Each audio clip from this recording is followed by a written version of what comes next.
শুধু আমাকে বকা না, শুধু আমাকে বকা না, একটু শুয়ে থাকলেই দেখলেই বকে, একটু শুয়ে থাকতে দেখলেই বকে, শুধু আমাকে বকা না, শুধু আমাকে বকা না। ও মরে গেলাম রে, ও আল্লাহ গো, ও মাগো কি মারা মারলো, শুধু একটু বলেছি যে শুয়ে কি হয়েছে বাবু, কাঁদছো কেন? কি হয়েছে তোমার? কি হয়েছে, কাঁদছো কেন? আমার বলো, তুমি তো কাঁদছো কেন? আর বলো না বাবু, একটু বলেছি শুধু শুয়ে থাকে।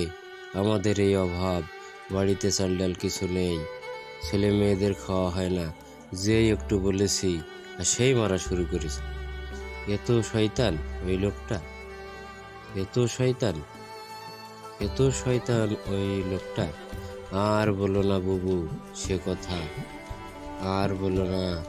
কতদিন আগে ইলিশ মাছ খেয়েছি আর মনে নেই, তাই নাকি এরকম ব্যাপার? বাবা শুধু আমাদের বকে, শুধু সারাদিন মারে।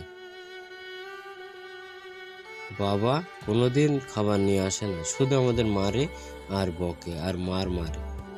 হ্যাঁ বাবা, তোমার বাবাটা একটু ওরকম, হ্যাঁ একটু ওরকম আছে, ও শয়তান। আর বলো না বাবু, আমার বাবা যখন বেঁচে ছিল, আমি বাপের বাড়ি ছিলাম, বাবা কত ইলিশ মাছ এনে খাইয়েছে, কত গোশ এনে খাইয়েছে। শয়তানটার ঘরে এসে কবে ইলিশ মাছ খেয়েছি আর মনে নেই, গোশ কবে খেয়েছি মনে নেই। আমরা নাই না খেয়ে থাকতে পারি, এই বাচ্চারা কি না খেয়ে থাকতে পারে?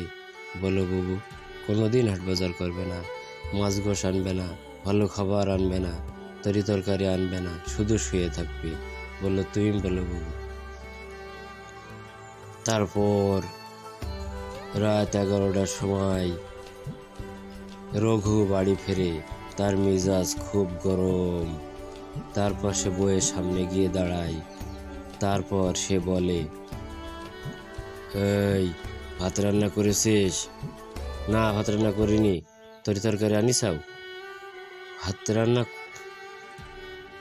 রান্না করিসনি? কি করিস সারাদিন, কি করিস সারাদিন বল, কি করিস সারাদিন বল, বল কি করিস সারাদিন, শয়তানি বজ্জাতি, কি করিস সারাদিন বল।